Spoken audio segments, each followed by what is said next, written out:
A noun's a person, place, thing, or idea.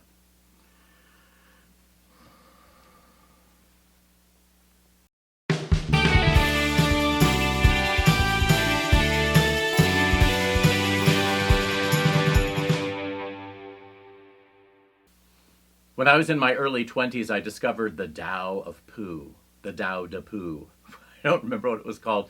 I found it interesting. It was a hip thing. It was kind of like The Alchemist a decade later, and I don't know, Hitchhiker's Guide to the Galaxy a decade prior. There are these books that go around and are seen as particularly deep and engaging, which I would argue that book was.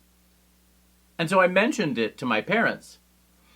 And my mother said, "Oh, yes, the Winnie the Pooh books were great. They're very deep." And I said, "No, no, I'm not talking about Winnie the Pooh. I'm not talking about A. A. Milne. I'm talking about a book about that." And she said, "Right, but the Pooh books have depth."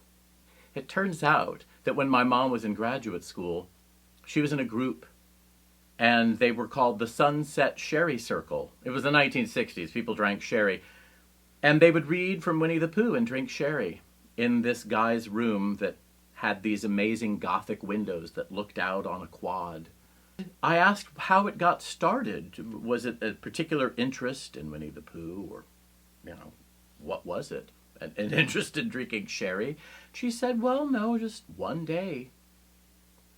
We were there around sunset, and we saw the way the light came in from the window, and we thought, well, let's have some sherry." And then someone started reading from Pooh, and then it became a thing. Informal, yet with great dedication, non-structured, with some degree of commitment and engagement. How's that like Winnie the Pooh?